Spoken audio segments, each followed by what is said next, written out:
In the sweltering, oppressive heat of Macon County, Alabama, during the darkest depths of the Great Depression, a simple, fatal promise was forged. It was 1932, and hundreds of impoverished, rural black men, many of whom had never seen a doctor in their lives, received a dire diagnosis they did not fully understand. They were told they suffered from bad blood, a vague catch-all term used by local physicians to describe a myriad of ailments ranging from anemia to chronic fatigue. The men believed they were finally being seen, finally receiving the care that had long been denied to their marginalized, sharecropping community. They lined up for physical examinations, for the comfort of hot meals, and for the medicine they were promised would restore their fading vitality. But the medicine was a carefully constructed lie. The hot meals were a calculated lure, and the esteemed doctors were not there to heal them, but to watch them slowly die. This was the inception of the Tuskegee Syphilis Study, an experiment orchestrated by the U.S. Public Health Service that would stretch across 4 agonizing decades. The true nature of their affliction was syphilis, a devastating, highly contagious bacterial infection that, left unchecked, ravages the nervous system, blinds the eyes, and eventually destroys the heart and brain. Yet the physicians in charge deliberately withheld this specific diagnosis from the men. They handed out aspirin and useless mineral supplements, dressing them up in the sophisticated language of cutting-edge therapeutics to ensure compliance. The men were even subjected to painful spinal taps, falsely marketed to them as a special free treatment, all while the deadly bacteria continued its silent, destructive march through their vital organs. The architects of this tragedy were not rogue scientists operating in the shadows of the medical establishment. They were esteemed government officials and respected researchers, driven by a toxic blend of scientific arrogance and profound racial prejudice.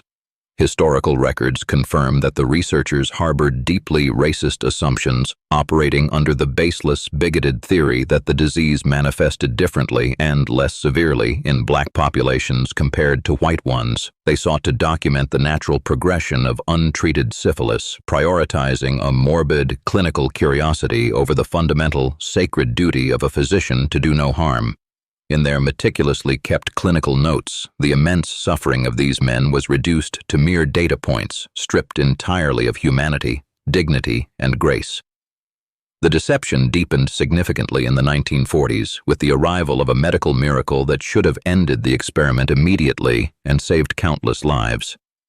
Penicillin became widely available and was firmly established by the global medical community as the definitive, highly effective cure for the infection. The U.S. Public Health Service, armed with this life-saving knowledge, faced a critical moral juncture. They could administer the drug, eradicate the disease in their loyal subjects, and close the study with a clear conscience. Instead, they made a calculated, cold-blooded decision to actively prevent the men from ever accessing the cure. Researchers went to extraordinary, highly coordinated lengths to keep their subjects infected and ignorant. They provided comprehensive lists of the participants to local physicians and county health departments, issuing strict, unequivocal orders that these specific men were not to be treated for syphilis under any circumstances. When some of the men were drafted for World War II and tested positive during mandatory military screenings, the study directors quickly intervened, ensuring they were denied the penicillin that the armed forces would have otherwise provided. The web of lies grew tighter and more suffocating, trapping the men in a fatal paradox where the very institution tasked with protecting the nation's public health was actively, methodically, engineering their demise. The human toll of this orchestrated neglect was catastrophic, tearing through the intricate fabric of the community.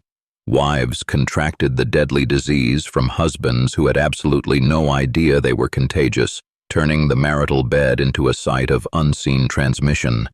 Children were born with congenital syphilis, inheriting a devastating legacy of physical pain and neurological damage before taking their first breath. The men themselves endured decades of unexplained agony, their bodies deteriorating in terrifying ways while they faithfully attended their scheduled examinations, believing until their final agonizing days that they were under the care of benevolent experts. The absolute, unwavering trust they placed in the medical establishment became the very instrument of their destruction. This profound racial betrayal eroded the foundation of an entire region, leaving scars that physical medicine could never heal. As the years bled into decades, the death toll quietly mounted in the background of American history. Dozens of men died directly from the advanced stages of the infection, while over 100 more perished from related, entirely preventable cardiovascular and neurological complications. Families were left utterly destitute, stripped of fathers, husbands, and brothers who were their primary providers, all while the government meticulously recorded the weights of their enlarged hearts during autopsies. The tragedy was not merely a series of isolated medical failures, but a systemic, multi-generational trauma inflicted upon a vulnerable population that had been specifically targeted for their lack of social, economic, and political power. The suffocating silence surrounding the experiment remained unbroken until a young social worker named Peter Buxton stumbled upon the chilling reality in the mid-1960s. Hired by the Public Health Service as a venereal disease investigator in San Francisco, the whistleblower began routinely reviewing the agency's internal records and discovered the ongoing horrific study. The clinical detachment with which the official reports detailed the preventable deaths of these men horrified him to his core. He realized with mounting dread that he was looking at a government-sanctioned atrocity playing out in plain sight, funded by taxpayer dollars and protected by bureaucratic inertia. Buxton refused to remain a silent accomplice to the ongoing slaughter. He filed official protests within the agency, citing severe, undeniable violations of basic medical ethics and explicitly comparing the study to the horrific, non-consensual experiments uncovered during the Nuremberg trials following World War II. His internal complaints were met with impenetrable bureaucratic walls, condescension, and outright dismissal from his superiors. The institutional hierarchy, deeply invested in the decades of accumulated, blood-stained data, fiercely defended the experiment. They argued that the men were willing volunteers and that the scientific value of the long-term observation outweighed the moral cost, completely ignoring the irrefutable fact that true consent is impossible when built on a foundation of deliberate lies. Realizing the government would never police itself or willingly surrender its grim project, Buxton took a desperate, career-ending, and profoundly courageous step.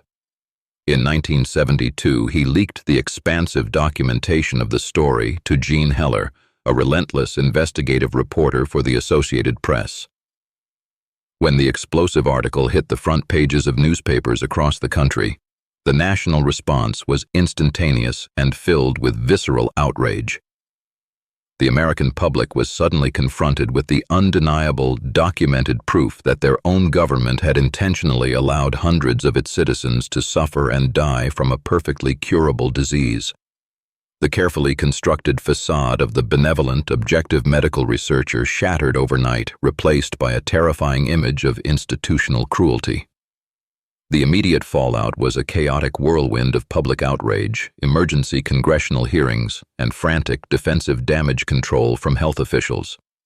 The study was abruptly and unceremoniously terminated, a staggering 40 years after it first began its deceitful operations in Macon County. Finally, the surviving men were located and given the penicillin that had been cruelly withheld from them for decades, though for many, the structural damage to their bodies and minds was already irreversible. The revelation forced a harsh, unforgiving spotlight onto the dark, unregulated corners of scientific research, demanding an immediate answer to how such a profound moral failure could have been sustained for so long without a massive internal rebellion. The defense mounted by the lead researchers during the ensuing federal investigations revealed a chilling, almost psychopathic level of psychological detachment. They maintained, under oath, that they were simply observing a natural phenomenon, completely divorcing their own actions from the immense human suffering they were directly facilitating and monitoring. This clinical rationalization highlighted a terrifying capacity for cognitive dissonance within the highest echelons of the medical profession. It demonstrated with horrifying clarity how easily ethical boundaries can be entirely erased when a marginalized group is systematically dehumanized and reduced to the disposable status of laboratory subjects. The pursuit of accountability quickly moved from the volatile court of public opinion to the rigid halls of the legal system. Prominent civil rights lawyer Fred Gray filed a massive class-action lawsuit on behalf of the surviving participants and the grieving families of the deceased. The intense legal battle exposed the intricate day-to-day mechanics of the deception, forcing the federal government to confront the undeniable documented evidence of its own devastating malfeasance. The resulting out-of-court settlement provided necessary financial compensation and guaranteed lifetime medical care for the survivors and their affected family members, a vital but ultimately inadequate gesture in the face of such immense, incalculable loss. The shockwaves of this legal and moral reckoning fundamentally altered the entire landscape of medical ethics in the United States. The glaring institutional failures exposed by the scandal directly led to the passage of the National Research Act in 1974, a sweeping reform designed to protect human life. This landmark legislation mandated the immediate creation of independent institutional review boards to strictly oversee all federally funded research involving human subjects. It codified into federal law the absolute, non-negotiable necessity of informed consent, ensuring that no individual could ever again be enrolled in a scientific study without full, transparent knowledge of the risks, the benefits, and the true nature of the procedures involved. Yet the deep psychological scars left by this unprecedented deception could not be simply legislated away or erased by financial settlements. The grim legacy of the experiment cast a long, dark, and enduring shadow over the relationship between the medical establishment and marginalized communities across the nation. For generations of Black Americans, the very name of the town where the tragedy occurred became instantly synonymous with institutional betrayal and medical racism. The deeply ingrained, highly rational suspicion of public health initiatives, clinical trials, and even routine medical care is a direct, measurable consequence of the trauma inflicted by those trusted men in white coats who came bearing false promises. The echoes of that manipulation linger stubbornly in every modern conversation about medical equity, vaccine distribution, and institutional transparency. The tragedy serves as a permanent, haunting reminder of what inevitably happens when the relentless pursuit of scientific knowledge is uncoupled from basic human empathy and moral grounding. It forces society to confront the uncomfortable, terrifying reality that the vast systems designed to protect us are only as moral and only as safe as the flawed individuals who operate them behind closed doors. Even decades after the formal settlement, the psychological burden on the descendants remained a heavy, unspoken weight in their daily lives. Families wrestled privately with the lingering stigma of the disease, a profound shame unfairly placed upon them by the very doctors who had meticulously orchestrated their suffering.